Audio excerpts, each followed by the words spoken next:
the new, the great, the different, the Martin and Lewis Show.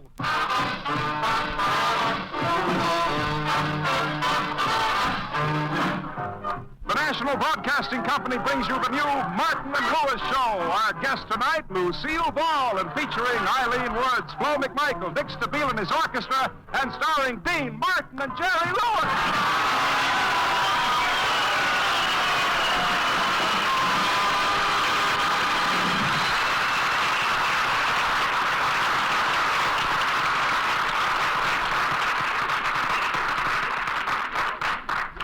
As you know, ladies and gentlemen, Dean Martin and Jerry Lewis are two young men who, overnight, have become the nation's comedy hit. But let's get on with the show. We take you now to the apartment of Dean Martin and Jerry Lewis, where we find the boys getting ready, somewhat nervously, to go to the NBC studios for their first radio show. There's a tree in the meadow with a stream drifting by. Answer the phone, Jerry, I'm tying my tie. Okay, Dean, there's a tree in the meadow with a stream drifting by. I could never be a big singer like Crosby. Well, why not? I sound too much like Dean.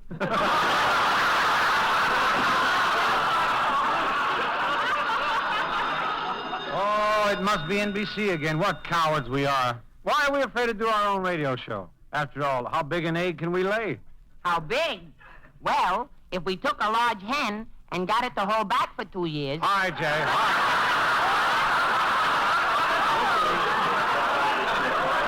Jay. Jay, we've been acting like two frightened mice all day. We've got an ironclad contract to do the show. We got to talk to NBC sometime. You're right. I'm not a fighting mouse. Answer the phone.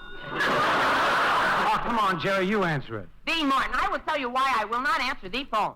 Indubitably, that is the call from NBC. And it is indubitably they want to know where the HECK we are because they are spending thousands and thousands of dollars and money to build a sensational comedy and musical extravaganza around us. And if they think we are that important, why don't they call us? Jerry, they are calling us. Who else could it be besides NBC? Who else? Well, it could be a wrong number, a quiz show. Hey, a quiz show. They give you money just for answering a few questions. Give me that phone. Hello, 1492 Marie Antoinette and sulfuric acid. Ship the money.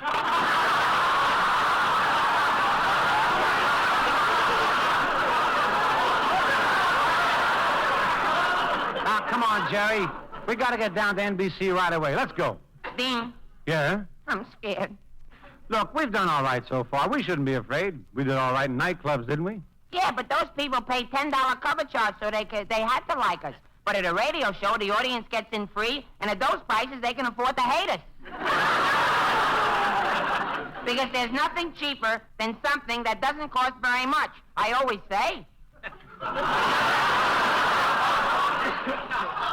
Jerry, you're just stalling. That's impossible. Stalin's a big man in Russia, and Russia's a big country full of places like Vladivostok. They laugh. And Dnieper, and he's a big, important man. And if he thinks I'm impersonating him, he'll get mad and come and get me and send me to Siberia. And it's full of ice and snow and sleet. And Dean, Yeah? I'm cold. Jerry, we got to do this radio show. You've always wanted to be a big, important comedian and have your own show, haven't you? Yeah? Oh, here's your chance. You mean they're raffling him off? You know what I'm talking about, all the things we've dreamed about, all the things we fought for. Who knows, this may make us famous. Yeah, famous. We could even become important actors. Yeah, important actors. Our names in lights, celebrities, stars in pictures. Yeah, names and lights, celebrities, stars and pictures. I can see it all now. Big hits in nightclubs. We're famous. Everybody wants us. Hal Wallace wants us for Paramount Pictures. NBC signs us for a radio show. We flop. Nobody wants us. Hal Wallace won't speak to us. Paramount hates us. We spend our savings. We can't get work. We're tramping the streets, starving. We stop and press our noses against the bakery window. Dean. What? I'm hungry. Jerry, did Whittaker Chambers ever hide any papers in your head?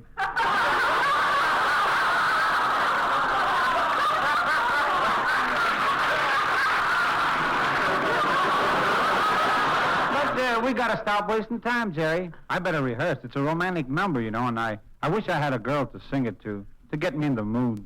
I'll be a girl if you promise to respect me.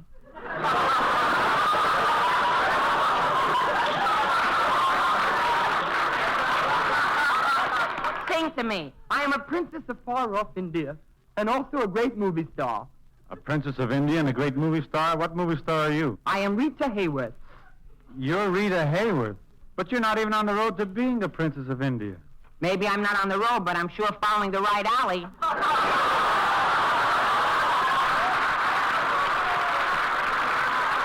See that? The alley, A-L-L-E-Y, is alley like in the street. But A-L-I is Allie, the prince that's going to marry Rita Hayworth, so the whole thing is combined into one joke, see? And I figured that that's the way the joke... Look how they're staring at me.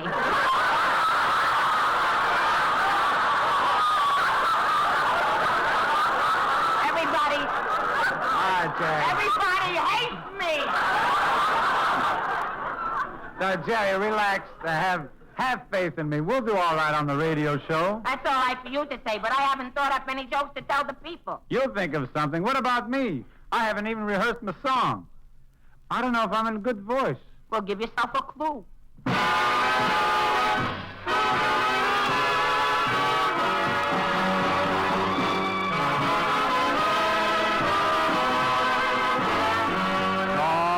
You won't be satisfied till you break my heart. You're never satisfied till a teardrop starts. I've tried to shower you with love and kisses, but all I ever get from you is nagging and bragging, my poor heart is sagging the way you toss my heart around. A crying shame, well, I'll bet you wouldn't like it if I did the same. You're only happy, tearing all my dreams apart. You won't be satisfied till you break my heart. Oh, you won't be satisfied till you break my heart. You're never satisfied till the teardrop starts. I'll try to shower you with love and kisses, but all I ever get from you is nagging and bragging, my poor heart is sagging the way you toss my heart around. It's a crying shame, well, I'll bet you wouldn't like it if I did the same. You're only happy, tearing all my dreams apart. You won't be satisfied until you break my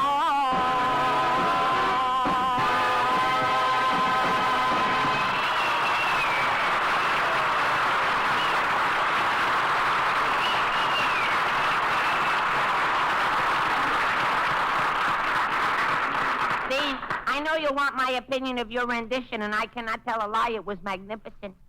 Ah, well, come on, let's go. Oh, not so fast. Let me take a look at you first. Stand up. Wash your hands. Yes, partner. Wash your face. Yes, sir. Behind your ears. Look, I'm just going to a broadcast. I'm not going to get married. Anyway, what about you? Did you bathe? Well, of course. I take a bath every day. You take a bath every day? Well, of course. Oh, Dean, I'm so unworthy of you. Oh, let's get out of this apartment and go to NBC. Who is it? It's the maid. I have to come in and clean the apartment. Well, okay, come on in. We're just leaving anyway. Oh, my goodness, just look at the condition of this room. Huh? What's the matter with it? It's clean. Well, that's a break for you then. You have no work to do. I don't have any work to do. That's fine. I'm the maid, and I'm supposed to clean the apartments every day. And if your apartment isn't dirty, then I don't have to clean it. And if I don't have to clean your apartment, I won't have anything to do for a half hour. So I'll go out in the hall and I'll light a cigarette, and the manager will smell the smoke, and he'll come up to me and he'll say, "What are you doing smoking a cigarette in the hall?" And I'll say, "I don't have anything to do right now." And he'll say, "Why aren't you cleaning the apartments?" And I'll say, "I didn't have to clean the apartments." And he'll say, "Oh, you don't have to clean the apartments, huh?" And he'll get mad and fire me and all because your apartment is clean. It's people like you that cause unemployment. Miss, there's one thing I don't understand. What's that? Are you for real? Miss, we're not trying to get you fired. Do the best you can. We have to leave. Come on, Jerry, let's go. Okay. Oh, my goodness. Now what? There's a discrepancy in the bathroom. A what? One of you has to get married. The towels say his and hers, and you're a his and his. Okay, look, just put in 2 hises. That'll fix it. Oh, it's not as simple as that. If I give you another his, then I'll have an extra hers. And at the end of the week, I'll have 148 hises and 149 herses. And the manager won't know why there's more herses than hises because he doesn't know how many he's and she's there are in the building anyway. Okay, take all the towels out, all of them. From now on, we'll dry on newspapers. Well, the next thing on my list is dusting. I'll start with a dresser. Don't touch that bottom drawer, Why not? because that's where I keep my kittens. Hey, not the top drawer either. What's in the top drawer? Catnip. Well, what's to prevent the cats in the bottom drawer from going up to the top drawer and eating the catnip? In the middle drawer, bulldog.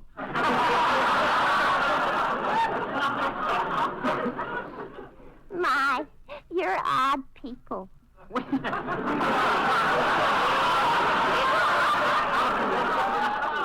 ain't odd, we're entertainers. We're Martin and Lewis, and we got a radio show to do in a few minutes. Oh, you're on the radio. What do you do? Well, one of us is a singer. And the other guy's the funniest comedian I ever heard. Tells big jokes, kills the people, gets big laughs. Yup, yup, yup.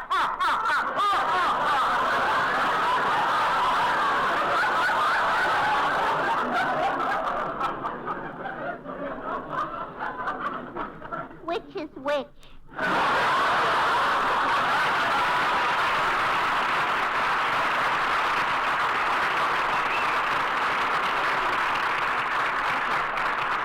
Well, come on, Jerry. Let's go to NBC.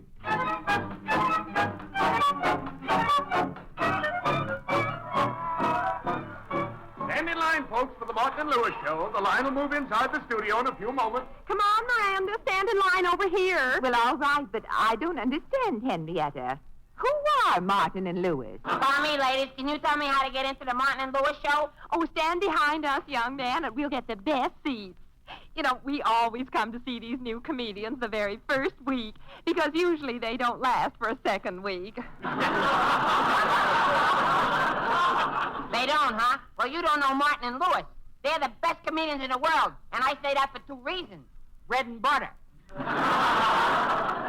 You know, I'm anxious to see that handsome Dean Martin. You know, Miranda, that Dean Martin's just a whole show as far as I'm concerned. He really has talent. Now, wait a minute, lady. It takes 2 to make a team, you know. Takes 2 to make a team. Martin and Lewis. That's the team. They got to stick together. That's the way it is with any team. Without Fibber, where would Molly be? Without Kaiser, where would Fraser be? And without Earl Warren, where would, what was that guy's name again?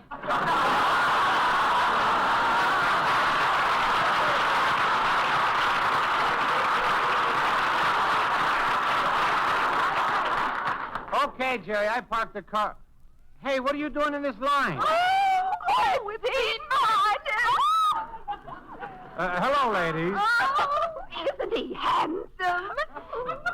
What are you going to sing tonight, Mr. Martin? I'd like to get you on a slow boat to China. It's a deal. Get the tickets and I'll meet you at the door.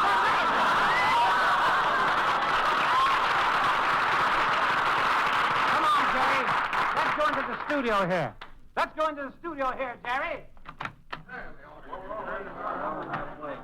Gee, look at all the people in here, Dean. I'm scared.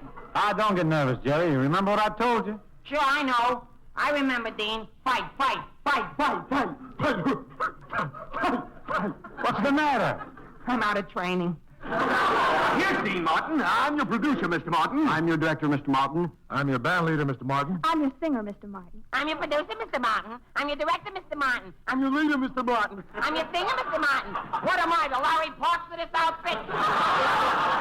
Ah, be quiet, Jerry. I gotta rehearse. Oh, now I gotta be quiet. You're a big star, a big man. I'll never forget you, Dean. You go on without me. And good luck, old pal. I won't ever be jealous of your success.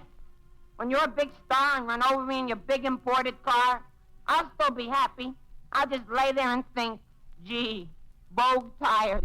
Well, I'll go now. You people don't want me here. I'll be seeing you. Oh, poor Jerry. Why do you let him go away like that? Oh, Jerry will be all right. Let's rehearse. You ready, Eileen? All set.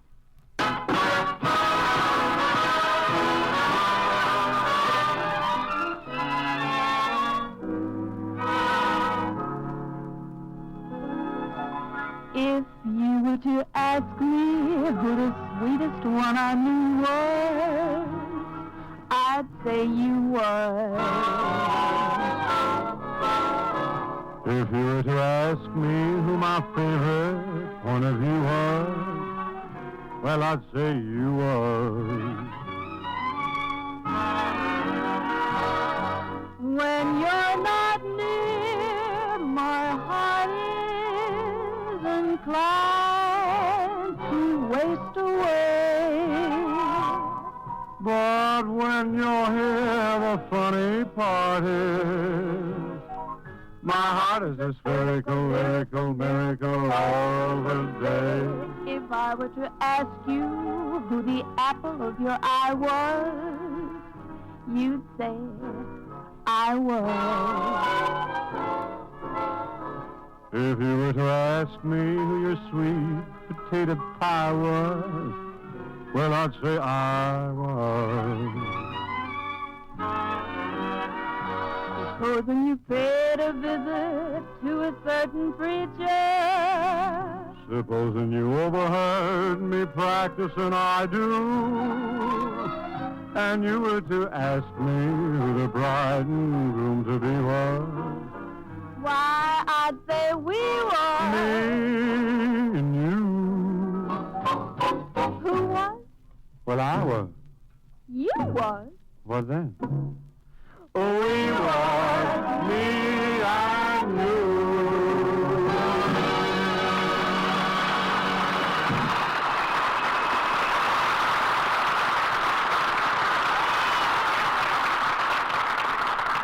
Well, thank you, Eileen Woods. Gee, I'm still worried about Jerry. He isn't back yet. Well, I'll introduce Lucille Ball then.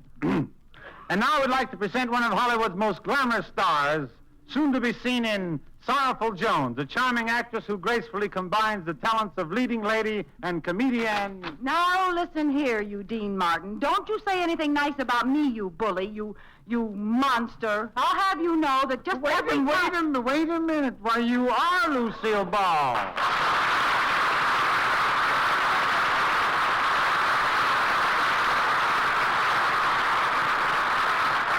You're Lucille Ball, but what's the matter? Don't act like you don't know. And you've got some nerve asking me to come down here and be a guest on your radio program when you treat that darling, cute, lammy pie Jerry Lewis like you do. Me? Yes, you, Dean Martin. Jerry, where'd you go? He's behind me where he'll be safe. He's not going to stay out here where you can knock him down again. Knock him down? Yes, and kicking him and throwing dirt in his face and trying to drive your car over him. I did that? See, Lucille, he admits it. Oh, I get it. Jerry told you that story. Yes, he did. Yes, I did. You see, Dean Martin, I got someone on my side now. Go ahead, Lucille. Don't let him talk to me like that. Tell him off. I never met anyone so contemptible in my life. How could you treat Jerry that way? He's so darling and so cute. You forgot lammy pie. Just exactly what did Jerry tell you I did to him? He told me the whole story. It's incredible to me that you could pick on a little fellow like that. When you have such a grand physique, and I mean when you're so much bigger than he is, with all those great, big, powerful muscles and Yes? And the things you called him. It's hard to imagine names like that being spoken by you. You, when you have that wonderful, soft, caressing voice. Yes? Haven't you? Lucille! Hey, Lucille! Stop tugging at my skirt. I just wanted you to know I'm still here. Lewis is the name. Jerry Lewis, they call me. Go ahead, give him what for. Yes, you're right. Dean Martin, how could you have slugged poor Jerry when you look so handsome with those soft eyes and those long, long lashes? Yes? Hey, Lucille! Shut up, you little schnook.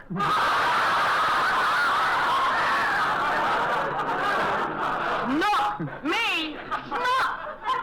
The idea of telling those awful fibs about this darling, cute, lammy pie Dean Martin. I ought to turn you over my knee and spank you. Dean!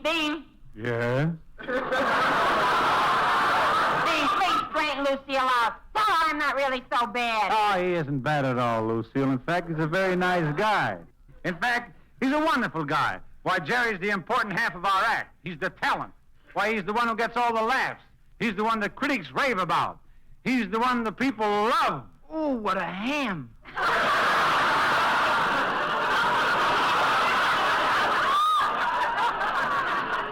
Well, it's sure nice of you to come down tonight and help us get our first show started, Lucille. I figured we need plenty of advice here in Hollywood. Come on, snap out of it. Dean, I'm sure you're going to be very successful. Well, how about Jerry? Yeah, how about that? You'll see, I'm going to be a big star. When I make my first picture, I'll be sensational. Well, you do think I'll be a picture star, don't you, Lucille? Why not? Lassie made it. If you're going to make fun of me, I'll quit the show. I'll give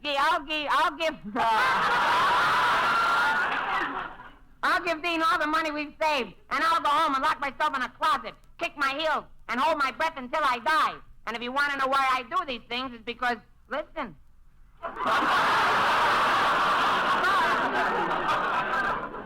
Well, don't get too desperate, Jerry. Look, I've planned a little party for you and Dean after the show. Lots of important people will be there. Well, that's wonderful, Lucille. Well, the only thing, Dean, does Jerry know how to act at a party?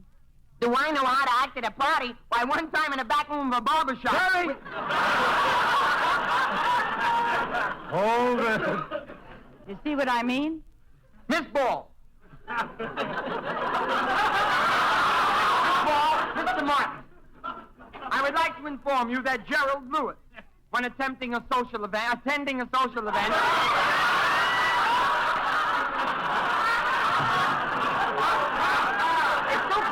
paper. What do you want? Miss Ball and Mr. Martin, I'd like to inform you that Gerald Lewis, when attending a social event, always conducts himself with complacent, elegant simplicity, utterly devoid of ostentation.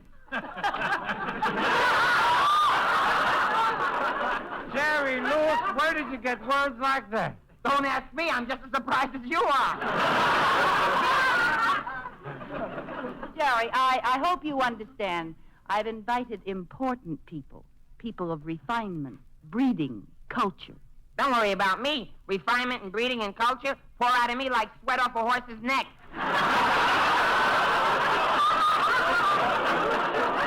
Lucille, don't worry. I'll guarantee Jerry. Well, I don't know. I'm afraid he'll be a little raucous. Raucous? Me? Don't ever worry about Jerry Lewis being raucous. I'll make more noise than anyone there.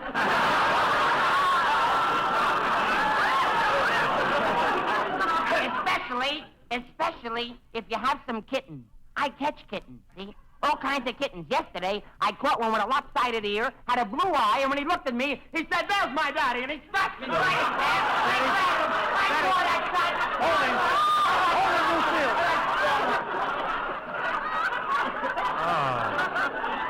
Now, Lucille. If you you'll just tell us the address of the party. And, by the way, Lucille, shall we dress? Naturally, we don't want the cops. I'm really looking forward to this, Lucille. Well, my house isn't one of those elaborate Hollywood mansions, Dean. Oh, there's one thing, Jerry. If we decide to go in for a dip, be sure you don't go in the servants' swimming pool. Nothing, huh? The idea of these jokes is that the serving swimming pool, it's silly to have a serving swimming pool if Lucille says the house isn't much, see? And then if it isn't much, why would you have a serving swimming pool? It's just the idea that it doesn't make sense, and it's more or less of a humorous joke, that the swimming pool is with a house that isn't much. Oh, I wish I was dead.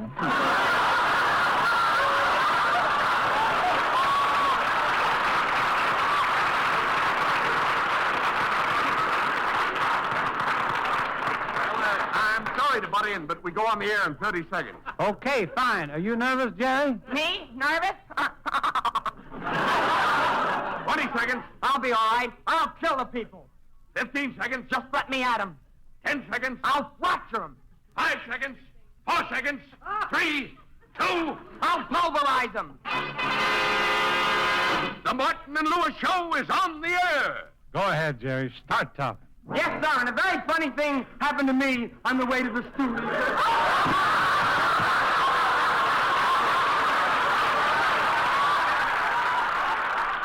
Good heavens, he's fainted!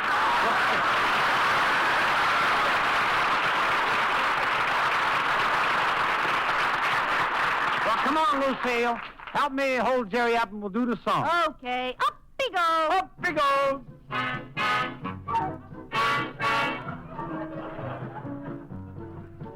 If you got it, you don't need it. If you need it, you don't got it. You don't get it, shame on you. Funny, funny, funny what money can do. A poem about money. Money, money everywhere. But no one's got any to spare. And I got less than Crosby's hair. And that's the poem, so there. Anyway, there. Wasn't that absolutely ridiculous? Jerry, there's a lady present. Watch your language. English, what's yours? Them that have it, get more of it. Less they need it, more they love it. And it sticks to them like glue.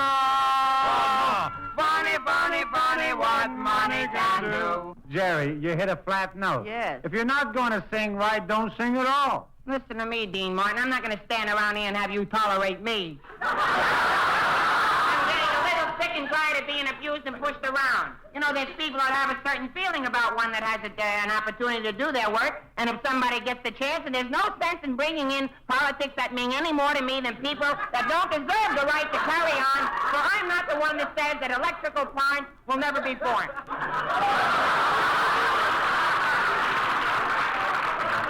All right. Better you hit the flat note. If this boy got a decent haircut, he'd be out of show business.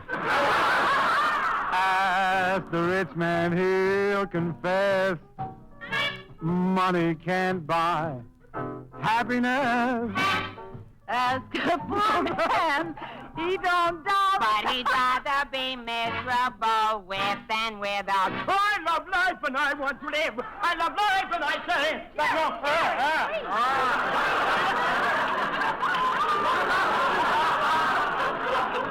Yeah, but I love life. I know, but you don't have to spoil it for the rest of us. If you spend it, please be wiser. If you save it, you're a miser. If you don't want it, You're cuckoo. they play about money.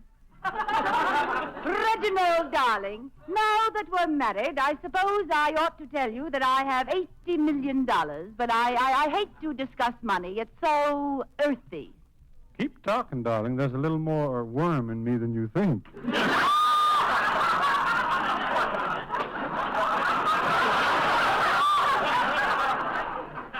Darling, did Father object to our marriage? Oh, not long. Why not? Shot him. And when did Mother stop objecting? Right after rigor mortis set in. Stop! I'm Inspector Lewis of Scotland Yard. I got you dead to rights. You're guilty. You'll have to go to the chair for this. Wait, what's the charge? Oh, no charge at all. We do it as a public service. Funny, funny, funny what money can